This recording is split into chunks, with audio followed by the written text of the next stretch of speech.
ഡൽഹിയിലെ വായുമലിനീകരണത്തിൽ രാഷ്ട്രീയ വിവാദം കൊഴുക്കുന്നു. മുൻ വർഷങ്ങളെ അപേക്ഷിച്ച് ദീപാവലിക്ക് ശേഷം മലിനീകരണം കുറവാണെന്നായിരുന്നു ഡൽഹി മുഖ്യമന്ത്രി രേഖ ഗുപ്ത പറഞ്ഞത്. ഡൽഹിക്ക് വേണ്ടി സർക്കാർ സാധ്യമായതെല്ലാം ചെയ്യുന്നുണ്ടെന്നും മുഖ്യമന്ത്രി പറഞ്ഞു. എന്നാൽ മലിനീകരണം തടയുന്നതിൽ സർക്കാർ നിഷ്ക്രിയമെന്ന് ആരോപിച്ച് ആം ആദ്മി രംഗത്തെത്തി.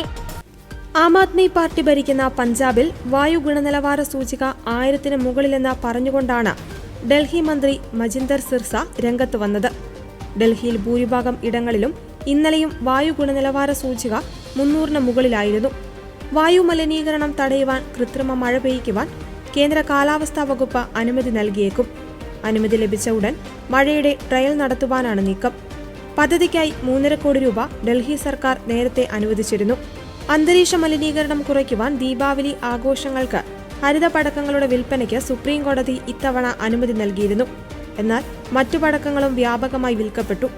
സമയനിയന്ത്രണം ലംഘിച്ചുള്ള പടക്കം പൊട്ടിക്കലും മലിനീകരണ തോത് കൂടുന്നതിന് കാരണമായെന്നും അയൽ സംസ്ഥാനങ്ങളിലെ പാടങ്ങളിൽ വൈക്കോൽ കത്തിക്കുന്നതും മലിനീകരണത്തിന് കാരണമായെന്നും റിപ്പോർട്ടുകളുണ്ട്. മോശം വായുവിൽ ദീർഘനേരം സമ്പർക്കം പുലർത്തുന്നത് കാലക്രമേണ ശ്വാസകോശശേഷി കുറയ്ക്കുമെന്ന് ആരോഗ്യവകുപ്പ് പറഞ്ഞു. ഇതിനു പുറമെ വിട്ടുമാറാത്ത ശ്വസന സംബന്ധമായ അസുഖങ്ങൾക്കുള്ള സാധ്യത വർദ്ധിക്കും. അണുബാധകൾക്കെതിരായ ആളുകളുടെ പ്രതിരോധശേഷി കുറയ്ക്കുമെന്നും ആരോഗ്യവകുപ്പ് മുന്നറിയിപ്പ് നൽകുന്നു. ഇതിനു പുറമെ ശ്വാസതടസ്സം, ശ്വാസം മുട്ടൽ, നിർത്താത്ത ചുമ എന്നിവയുമുണ്ടാകും. ആരോഗ്യമുള്ളവർക്ക് പോലും ദീർഘനേരം വായു സമ്പർക്കം പുലർത്തിയാൽ തൊണ്ടവേദന, തലവേദന, ക്ഷീണം എന്നിവയും അനുഭവപ്പെടാം.